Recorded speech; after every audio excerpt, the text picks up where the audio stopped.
سلامونه او نیکی هیلې محترمینو، زه تاسو ټولو ته د موږ د یو نوي کورس د پی سی پی د یوې ورځنیز ویډیو لپاره تاسو ټولو ته ښه راغلاست وایم. راځو نن موږ د اس ام ټي لاین په اړه باندې خبرې کوو. لکه مخکې چې موږ د اس ام ټي انوایرمنټ په اړه باندې خبره وکړه، کوم هغه مهم پوینټونه چې وو هغه موږ بیان کړل، د هغو په اړه باندې وغږېدو. راځو نن موږ د اس ام ټي لاین یا اس ام ټي لی اوټ په اړه باندې خبره کوو. نو مخکې له مخکې زه راځم چې اس ام ټي باید موږ وپېژنو چې اس ام ټي څه ته وایي او د اس ام ټي کار څه. اس ام ټي ګورئ یو شارټ فارم ده، یعنې یو مخفف ده. اس ام ټي د ګورئ د دې لانګ فارم ده سرفیس ماونټ ټیکنالوژي. لکه مخکې چې هم ما تاسو ته ویلي وو چې یو ترو هول ټیکنالوژي یو اس ام ټي یي. نو راځو نن موږ د اس ام ټي په اړه باندې خبرې کوو. د دې څو پروسس دي. اوس ګورئ د دې دوه پروسس دي. two process of SMT دلته تاسو کتلای شئ. یو ګروپ بیسډ SMT، یو سولډر بیسډ SMT. یو د دې په اړه به هم خبره وکړو. بل راځو د SMT لاین کنفیګریشن په اړه باندې، د SMT لاین په ذریعه باندې دې باندې به هم خبره وکړو. او بل دې په اړه باندې هم خبره وکړو چې یو څوک کار کوي، یعنی بیسیک کار کوي، د دې لپاره څو ماشینونه پکارېږي، کوم میډ یا متوسط کار کوي د هغې لپاره څو ماشینونه پکارېږي، کوم شیان پکارېږي، او کوم چې های لیول یعنې اعلی لیول کار کوي د هغې لپاره څو ماشینونه او کوم شیان پکارېږي. دې په اړه به هم خبره وکړو. نو راځو وایو ټو پروسس اف اس ام ټي، یعنې کوم دوه پروسس دي. د دې ګلو بیسډ اول او دوهم د سولډر بیسډ اس ام ټي، یعنې دغه دوه د پروسس دی لري. اول دا ګلو بیس او بل دا سولډر بیس. نو دغه کوم سولډر بیس چې ده د دغه کوم کمپوننټس دي د دې سولډرینګ کېږي، دا دننه په اس ام ټي کې کېږي، دننه په اس ام ټي کې کېږي او په ریفلو کې دننه کېږي. او پاتې سولو ګلو بیس چې ده د هغه کوم دغه کمپوننټس سولډرینګ چې ده هغه ویب سولډرینګ کېږي. اول وایو ګلو بیسډ څه ته وایي. کوم کمپوننټس چې له پاسه یعنې پی سی بي له پاسه د ګلو په ذریعه باندې نلول کېږي هغه ته ګلو بیسډ وایي. پروسس سیم ده، پی سی بي لوډینګ ده هغه، او مګر یو دلته فرق ده چې کوم هغه سولډر پیسټ یعنې هغه پرینټینګ پیسټ دی به کله پرینټېدی په پی سی بي باندې، دلته هغه پروسس ده. دلته ګلو پرینټینګ کېږي او یوه کمپنۍ داسې ګلو ډسپلنس ماشین یعنې کوم دغه هغه لري چې کمپوننټس پی سی پي باندې د ګلو په ذریعه باندې شنلوي. او د دې ګلو کوانټیټي هم ضروري ده، دا هم باید کنټرول شي، یعنې نه زیات سي نه کم سي. او دغه ګلو چې ده دا د کوم پیډ مابینس کې لګول کېږي.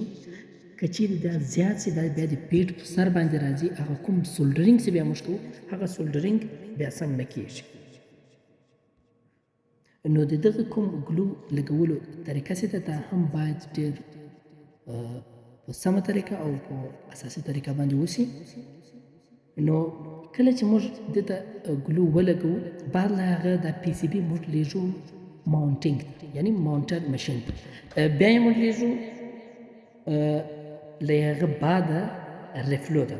نو کوم وخت چې موږ ماونټر مشین ته دغه پی سی بي راوړو، دغه ماونټر ته پیک ان پلیس هم ویل کېږي. پیک ان پلیس څه کار ده، د ماونټر څه کار ده، کوم دغه کمپوننټس یي دا په ریل یا په ټرې کې راځي، دغه ماونټر چې ده دا کمپوننټس راخلي په پی سی پي باندې ږدي. او نو په دې وجه دې ماشین ته پیک ان پلیس هم ویل کېږي. موږ چې کله ماونټینګ وکړو، یعنې کوم ماونټینګ ماشین د هغه کار چې فارغه سي، بعد له هغې موږ ریفلو ته انتقال او ریفلو ته چې کله دا پی سی بي انتقال سي، دغه کوم پیسټ سي، دا ریفلو د خپلې تودوخې په ذریعه باندې د دغه سرش سي دا نور هم ټینګ کړي او سم پرمننټ جوینټ جوړ. اول وار چې دا کوم پیسټ دا لیکویډ فارم ته انتقال سي، بعد له لیکویډه دا سولیډ سي، یعنې د ده کوم جوینټ سي هغه پرمننټ جوینټ جوړ سي. او کوم دلته چې دا AOI یعنی اټو اپټیکل انسپیکشن څه ده دا دلته نه عملي کیږي ولی په دې چې دغه کوم سولډرینګ څه ده دا د دې نه کې معلومیږي یعنی هغه کوم نور شانس یې هغه معلومیږي چې کوم کمپوننټس میسنګ نه کوي یا کوم کمپوننټس ډیمیج نه وي سولډرینګ په دې وجه نه معلومیږي ولی چې دا سولډر شوی نه د دې سولډرینګ د ویب په ذریعه باندې بیا کیږي او بل موضوع دا راځو سولډر فیس SMT یعنی یو خو هغه واس ګلو بیسډ و یو سولډر فیس دلته تاسو کتلای شئ ګوري دغه کوم پیس چې دا یعنی دغه کوم پیس چې دا د PCB په پیډ باندې موږ لګوو او بل هغه کوم کمپوننټس دي د هغه شی یا شاکونه خاص په هغه ځای باندې راځي بار لغه دا هم انتقالیږي ماونټینګ ته یعنی پیک اینڈ پلیس به کیږي یعنی کوم کمپوننټس دي هغه راځي هغه ځایونه چې په کوم کې پیس لګېدلې هغه شی یا شاکونه هلته لګیږي بعد لغه دا هم انتقالیږي ریفلو ته چې انتقال شو ریفلو د خپل تودوخې په ذریعه باندې دغه سرش نور هم ټینګوي او له ریفلو بعد دا جی AOI ته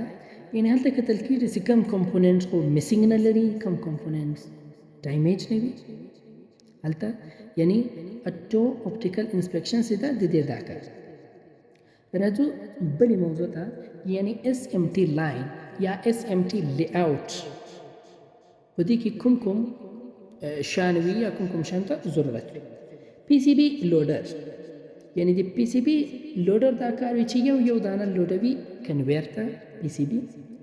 او دوهم راځي PCB پرنټر یعنی کوم هغه سولډر پیس وي دا پرنټوي په PCB باندې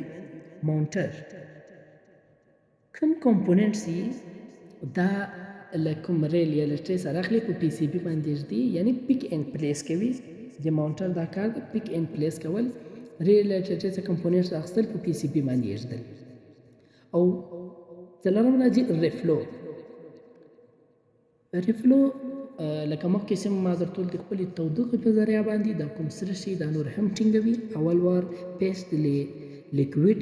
فارم ته واړي له لیکویډ فارم بعد بیا سولیډ ته ولاړ شي نو د دغه کوم ریفلو کار چې ده هغه جوینټول یعنی پرمننټ سولډرینګ کول ریفلو د کمپوننټ او د PCB پرمننټ سولډرینګ کوي یعنی پرمننټ جوړوي د دوی او لغه بعد څلورم راځي انلوډر او بل په دغه مابینس کې یو بل شي ته هم ضرورت څه هغه ته کنویر ویل کېږي یعنی له یوه ماشینه بل ماشین ته PCB انتقالول دا د کنویر په ذریعه باندې کېږي چې هم څومره ماشینان وي هغه ماشینانو په مابینس کې باید یو کنویر وي اوس وایو که چیرې یو څوک ډېر په بیسیک لیول په ډېر کم لیول باندې کار کوي هغه باید کوم شی ولري او کوم شان او کوم ماشینانو ته ضرورت لري اول دا لوډر لکه کار ما تاسو دروغ وایي دوهم د PCB پرنټر یعنی هغه سولډر پیس چې پرنټوي ماونټر کمپوننټس له راخستل په PCB باندې ایښودل او ریفلو د خپلې تودوخې په ذریعه باندې سولډرینګ کول او انلوډر ده او پاتې شو بل کنویر هغه مې مخکې هم درته ښوولی و او اوس راځو وایو که څوک متوسط کار کوي یعنی میډ رینج د دغو ماشینانو هغه کوم میډ رینج ده هغه کوم رینج ده د هغه په اړه باندې هم خبره کوو د هغه دپاره هم اول ده PCB لوډر یعنی لوډر مهم ده له هغه بعد PCB کلینر په دې کې راځي چې په PCB باندې چې کوم لږ څه دوړې لګېدلې هغه پاکول د PCB کلینر کار ده بیا راځي سولډر پیس پرنټر یعنی هغه سولډر پیس پرنټر ده هغه پیس پرنټوي PCB باندې او بل راځي سولډر پیس انسپیکشن یعنی SPI د SPI بیا دا کار ده یعنی هغه کوم پیس څه سوی هغه د ګوري چې آیا څنګه سوی د سم سوی ده نه ده سوی د دې ولیم څنګه د سم ده برابر ده نه ده برابر د دې دا کار لږه بعد بیا ځي ماونټر ته یعنی ماونټینګ پیک اینڈ پلیس کوي له پیک اینڈ پلیس بعد بیا راځي ریفلو ته له ریفلو بعد بیا AOI ستا یعنی اټو اپټیکل انسپیکشن بیا کتل کېږي چې آیا دغه کوم کمپوننټس دي دا سم لګېدلي دي نه دي لګېدلي د دې کوم کمپوننټس کو میسنګ نه کوي یا کوم کمپوننټس ډیمیج نه دا کار یو پاتې شو بل پی سی بي انلوډرز د دې مابینځ کې بیا کنویرونو ته ضرورت شته او دریم قسم چې کوم څوک های رینج اس ام ټي لاین جوړوي یا های لیول اعلی لیول کار کوي هلته بیا د څومره ماشینانو یا د کومو شانو ضرورت شته په هغې کې هم پی سی بي لوډر یعنی په اول سر باندې ده بیا پی سی بي کلینر یعنی کوم لږ څه دوړې په پی سی بي لګېدلی دي د پاکوالي لپاره پی سی بي کلینر ده دریم راځي بارکوډ مارکینګ یعنی دا یو مختلفه ده له یو نورو ولې چې د اعلی لیول که څوک اډوانس کار کول غواړي بارکوډ په هره پی سی بي باندې راځي د دې دا معلومیږي چې دا په کوم تاریخ جوړه شوې ده دا پی سی بي یا په کوم ځای کې جوړه شوې ده که چیرې یو کمپنۍ برانچونه ډېر ولري د هغه برانچ نمبر یعنی هغه وخت دا دې باندې کتلی شي څلورم راځي سولډر پیسټ پرنټینګ یعنی هغه پیسټ پرنټول په سولډر باندې هغه ماشین ده بیا راځي اس پی آی سولډر پیس انسپیکشن د دې د کتلو دپاره سولډر یعنی کوم هغه پیس ده سم لګېدلی ده نه ده لګېدلی لکه مخکې چې مو درته ویل بیا راځي ماونټر ته پیک اینډ پلیس ته یعنی کوم دغه اووم ماشین چې ده پری ای او آی یعنی دا مخکې له ریفلو نه کتل کېږي مخکې له ریفلو په دغه های لیول کار څوک کول غواړي دغه یو ماشین به هم زیات لګوي ولې مخکې له ریفلو نه هم باید وکتل شي چې کوم دغه پی سی بي چې ده دا خو څه مشکل خو نه لري بعد له هغه ریفلو ته ولېږل شي له ریفلو بعد بیا باید وکتل شي دلته بیا بل ماشین غوښتل غواړي پیسټ ای او آی یعنی اټو اپټیکل انسپیکشن دلته یو بل هم شته خو صرف فرق یې دا ده یو له ریفلو مخته ده یو له ریفلو بعد ده دغه کوم چې د ریفلو بعد ده په دې کې دا هم کتل کېږي چې د دې سولډرینګ سم سوی ده نه ده سوی کمپوننټس هم لګېدلی ده نه ده لګېدلی کمپوننټس کوم مسینګ یا ډیمیج خو نه ده همدا ټول شان کتل کېږي او په لسم نمبر کې راځي ایکس رے دلته موږ د پی سی بي ایکس رے هم کولی شو کوم دغه ای او آی چې ده یا پری ای او آی ده په دې کې صرف برسره کتل کېږي چې دغه پی سی بي سولډرینګ یا کمپوننټس دا څنګه دي او په ایکس رے کې چې دا د دې پی سی بي حالت موږ ډېر زور کتلی شو کوم هغه زور کنکشن چې هغه موږ د ایکس رے په تور باندې کتلی شو او بل اخرین راځي پی سی بي انلوډر نو همدا و د موږ د نن ورځې داسې دغه کوم پوینټونه و دا مو ډسکس کړل ان شاء الله تعالی مخکې نور کوم پوینټسونه چې دي هغه به هم ډسکس کړو